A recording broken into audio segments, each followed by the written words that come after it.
Welcome to Nasdaq Trade Talks. I'm Jill Malandrino, global markets reporter at Nasdaq, with daily insight on the Nasdaq-100 index, or the NDX, which is made up of 100 of the largest domestic and international non-financial innovative companies listed on Nasdaq. The NDX has been the barometer for U.S. large cap growth and also one of the best performing indexes over the last decade and a half, not to mention one of the most liquid index ecosystems in the world.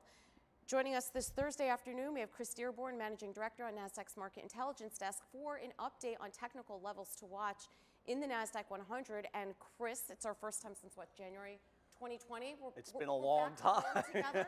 Market site, Times Square, New York City, which is super exciting. It's like getting back on the bike, right? It's unbelievable. It is good to be and back. if you look outside, there's hundreds of people walking around. What COVID? Well, and it is so interesting. I feel as if October 1st really was that switch, because we've been coming in for one-offs February and more consistently since August, and even on the commuter trains, the subways and so forth. And it's interesting, you know, it makes you wonder, stocks are all-time highs, we're just about there, but we're still talking about tapering inflation, supply chain constraints.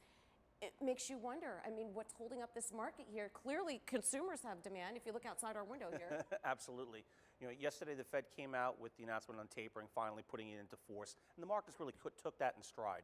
You know, yields sold off in the bond market, and that put a fire under the consumer names, the tech names, the value names, and that's what's driving the NDX today.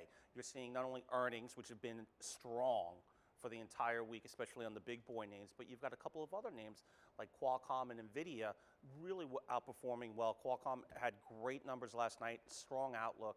Nvidia, you know, might be another $1 trillion company coming soon.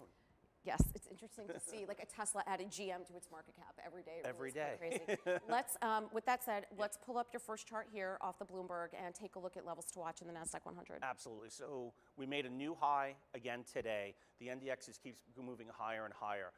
What's interesting, if you look at the bottom of the chart, we've entered that overbought condition. We're trading above 70 on the RSI, which is always a significant pullback level, meaning that the stocks are starting to be overbought. It sometimes takes 3 to 5 days for this to play out, but look for the index to start to pull back a little bit here. But again, dips are meant to be bought here, and that's what happened. You look at what happened at the beginning of last month, you looked at the middle of last month, and again, the beginning of this month as well, and we're making higher highs. Support is well below here. You're looking at 400 points below for any major support. The moving averages are trailing as well.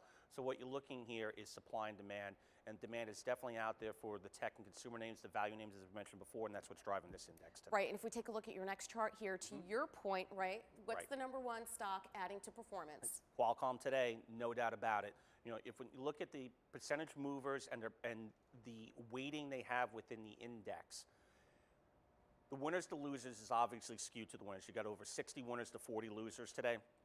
Moderna had news out. It's taking a little bit of hit, trimming a little bit of points off, but the traditional ones are still up there for the most part. But what's nice to see is Nvidia, Qualcomm, all moving higher. Tesla, like you said before, is adding, you know, a traditional company on a day-to-day basis to that.